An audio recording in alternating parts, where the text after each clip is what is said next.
Every Christmas, it's the same thing. My husband says, "Oh, Care, can we watch my favorite Christmas movie of all time?" And every year, because I care about nurturing and loving and caring for our relationship, I always say no. But this year, I've been told in good faith that if I do watch said movie, that I will never, ever have to hear the words, McClane! McClane! Or Yippee-o... Hang on, wait. Yippee Yay. Hang on one second. What is that thing that you say that annoys me all the time again? Yippe Ki Yay, mofo. I think I got it.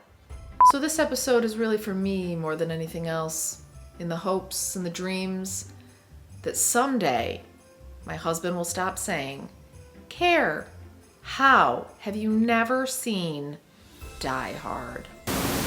Tune in to alternate ending. I know what you're thinking. How have you never seen Die Hard? If you're joining for the first time, my name is Carrie, and I'm a co-host at Alternate Ending, which is actually a movie review podcast, which makes this video series all the more weird. But I have heard from friends and family that I've missed some of the classics, which I find hard to believe because I have seen Mrs. Doubtfire. It's a run by fruiting. And literally all of the Indiana Jones movies. And I've been told by my small children that somewhere around here there's a small bell or a red box that says subscribe, which they're often compelled to hit when watching people play with slime or unwrap packages. So if you'd like to check out future videos like this one, now is the time to do that. So Die Hard. I will tell you that I have heard of this movie, and I will tell you a little bit about what I know. I am aware that it both has Bruce Willis in a white tank top, as well as that there is the potential for somebody dying in a way that is very difficult. And I have also heard from only my husband and several other people that they apparently think that this is a Christmas movie, which I find that I will probably dispute. My guess is this is going to be a cheesy dad movie with very little possibility of ever scratching the surface of one of the best movies of all time. But I'm not going to judge too soon. Let's find out.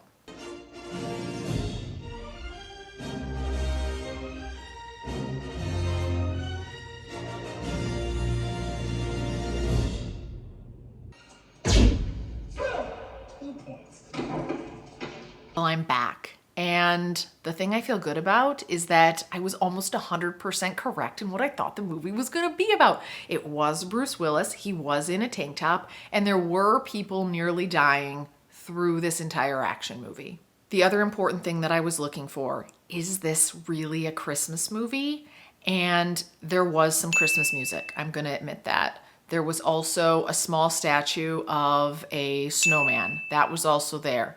It did take place on Christmas Eve, and to that extent, this was a Christmas movie. But here's where I'm going to get really real with you. There was no Santa. There were no Christmas presents. And because I know that Christmas presents aren't what Christmas is all about, I will also tell you there were no reindeer, and there were no little like cups of cocoa with those little floaty marshmallows. Those weren't in there either. And so I hate to report that my overall assessment of this movie is that it is not in fact a Christmas movie at all. And as I also predicted, this is absolutely 100% a dad movie. And the good news here is I actually love dad movies, which is great. I think Bruce Willis, with doing everything that he had going on in the 80s, was working for me. Alan Rickman as a mean, scary terrorist also was working for me. It's super funny, a little bit gory, but not gory in the way that kind of creeps me out like movies do today. So the whole thing, overall, I totally get where everybody and my husband were coming from when they said this was a great movie. Is it the best movie of all time? Is it in the upper echelon with Mrs. Doubtfire? Probably not, but it definitely is one that I enjoyed. So next week, tune in. My co-host Tim at Alternate Ending has been asking me for weeks, months, and years, Care, how have you never seen Citizen Kane? Now.